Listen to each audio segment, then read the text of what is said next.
elas têm de ser combatidas a todo momento, e acredito que o objetivo da Ordem dos Advogados do Brasil não é esse, de combater, de proibir os bacharéis de advogarem, mas sim de ter um mínimo de qualidade na advocacia brasileira. Nesse momento, passa a palavra ao senhor André Souza, vice-presidente do Movimento Nacional dos Bacharéis em Direito. Eu quero dar boa tarde aos presentes aqui no momento. Muito obrigado ao Dr. Grilo pela oportunidade de expor os fatos que estão ocorrendo no Brasil em relação ao ensino, em relação à moral, em relação à nossa nação. Eu gostaria de deixar uma coisa bem clara para todos vocês. Eu não sou um homem contra a OAB. Eu acho que nenhum de nós somos contra a OAB. A OAB é uma entidade muito respeitada, é uma entidade que deve ter uma moral básica, porque ela é muito importante para a democracia. O ser humano tem que ter o entendimento e compreender perfeitamente o que é a nossa luta. Nós não estamos aqui para desfazer de ninguém. Na verdade, o que acontece é o contrário. Hoje, o cidadão está sendo colocado em prova todo o tempo. É o mesmo que eu chegar no consultório de um médico e falar com ele: ô doutor, eu quero fazer uma consulta, mas será que o senhor vai saber me atender? Será que o senhor tem competência para me atender? Eu vou construir um prédio, o engenheiro vai chegar lá, eu vou falar com ele: o senhor tem competência para me atender? O senhor fez exame? Você está entendendo? O Brasil não vai crescer com esse tipo de argumento, que isso é um argumento esdrúxulo, mesquinho, isso é uma espécie de colocação que não pode ser colocada, porque vai atrapalhar o crescimento do nosso país. O Brasil tem que prestar muita atenção e valorizar a juventude, valorizar os professores, porque o Brasil, há 30 anos atrás, não tinha condição de educação igual tem hoje. Hoje nós temos um acesso à internet, onde antes era só livros, difíceis e caros.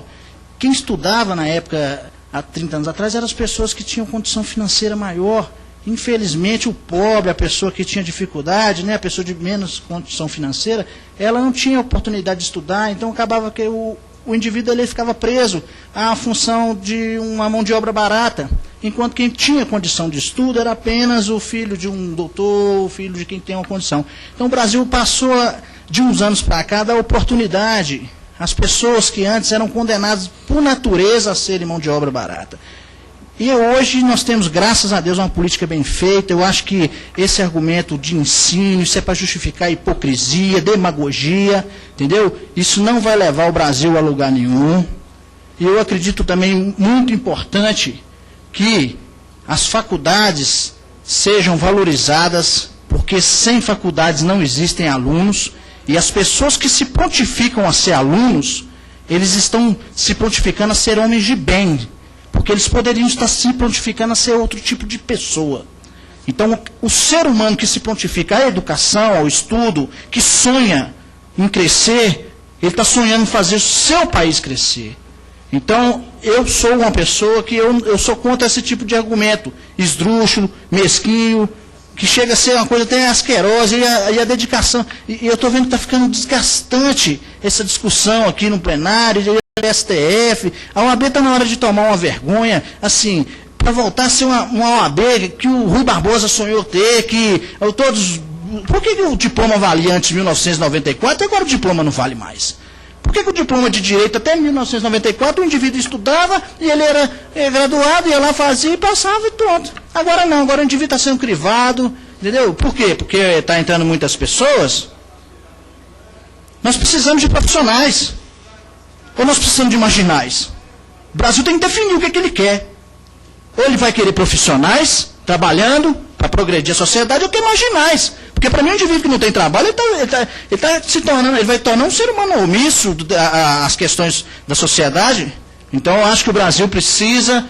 O Brasil, quando eu digo, é a Câmara dos Deputados, é a Presidente da República. Quando eu digo também, é a entidade OAB, porque às vezes a entidade OAB está guiada por alguns que os outros não estão de acordo. Então não é todo argumento de um presidente que tem que ser acatado. Agora, toda a falta de respeito, todo o abuso, toda discriminação acarreta em problemas sociais.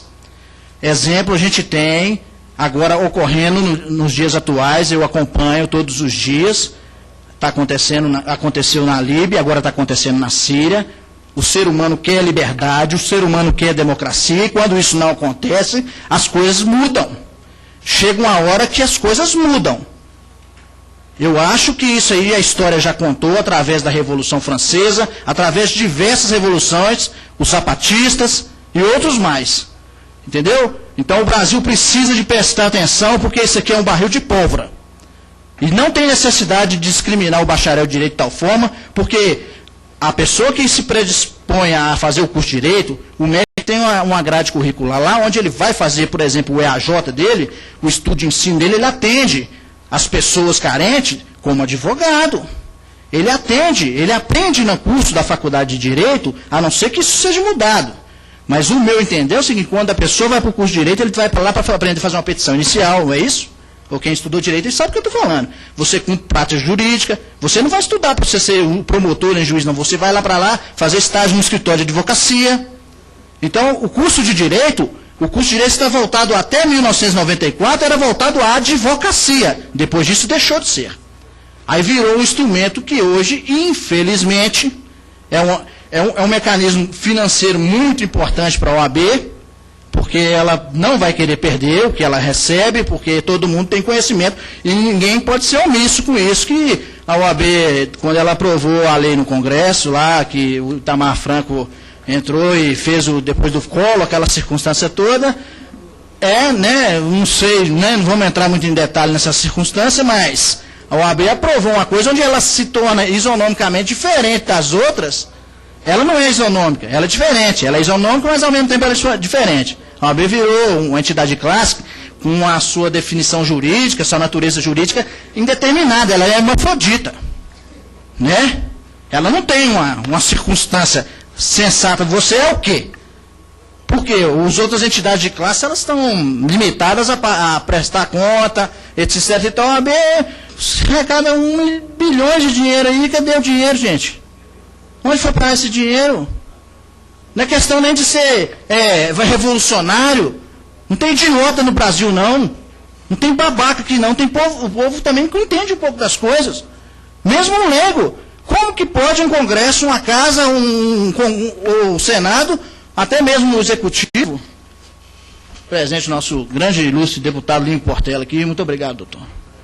Então, veja bem, como que pode o Executivo, um país, deixar uma oligarquia predominar dentro da democracia?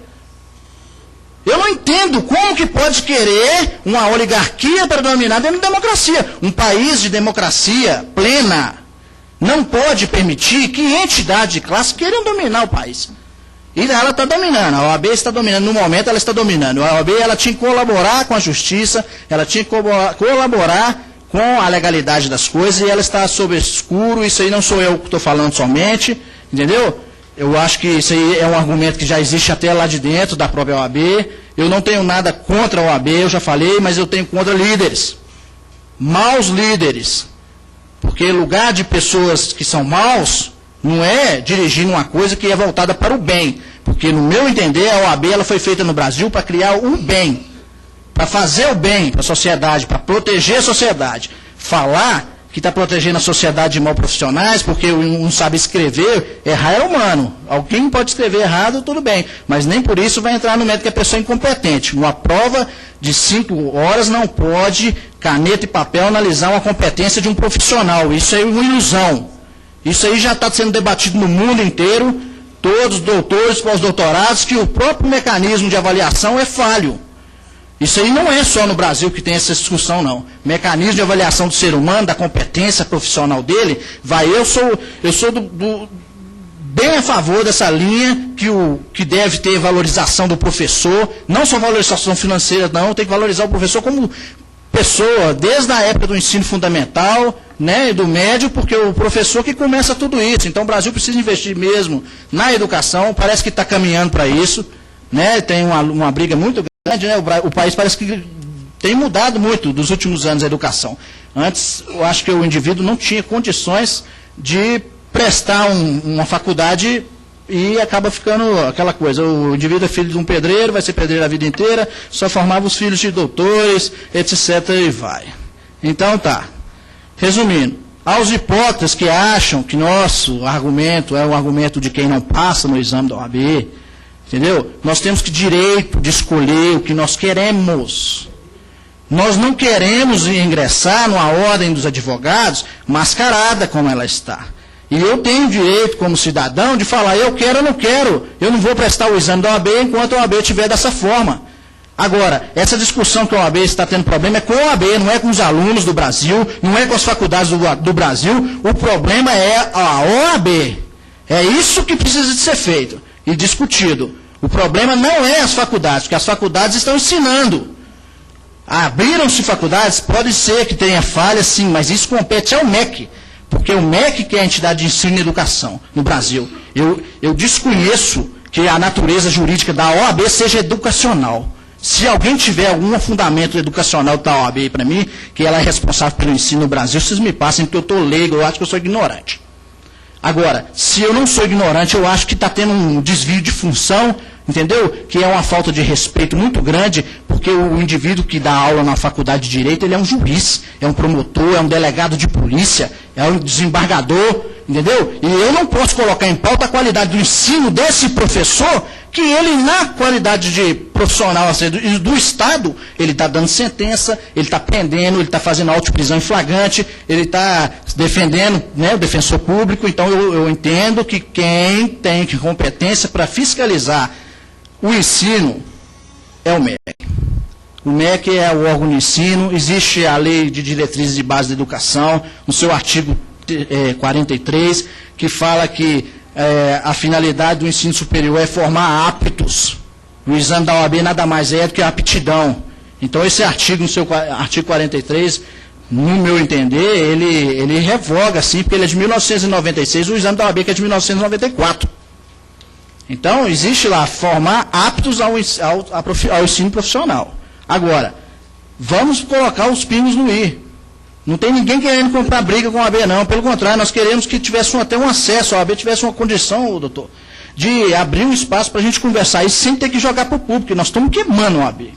E a OAB está se queimando dessa forma. Porque isso está desgastando a OAB. A OAB não precisava ter essa discussão publicamente, não. Poderia ter se discutido de outra forma. O povo não precisa saber que hoje a OAB está arrecadando milhões e milhões e esse dinheiro não sabe para onde vai. Né? Isso não precisa de ser feito. E a OAB, eu acho que tem que prestar conta desse dinheiro, gente. Porque vamos fazer uma média. Vamos lá. 70 milhões de reais em 10 anos são 700 milhões. Em 20 anos são 1 bilhão e 400 milhões. Eu então estou ruim de matemática, mas é o menos por aí. Não, eu estou falando de taxa do exame.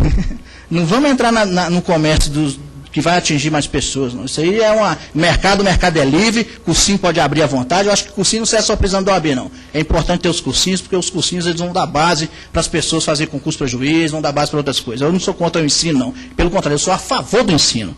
Eu sou a favor do ensino. Eu não sou a favor de fechar a faculdade, não. Eu sou a favor de abrir faculdade e melhorar a qualidade dos ensinos das faculdades que existem. Entendeu? Eu acho que o Brasil tem que ter responsabilidade, porque nós estamos crescendo uma juventude aí. Gente, Deus abençoe todos, eu agradeço, muito obrigado. Agradeço ao doutor André Souza pela sua exposição. Eu peço desculpa só para não concordar um pouco com o que foi dito, porque só acabou de dizer que essa discussão não precisava vir a público, mas eu acho que é exatamente o contrário. Nós temos de trazer essa discussão sim a público, porque anualmente o meu boleto ele chega lá e eu tenho de pagar todo ano.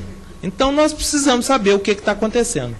Eu pago anuidade e eu tenho todo o direito de saber o que acontece dentro da OAB, para onde que vai todo o recurso que é arrecadado com as anuidades. Então acho que a transparência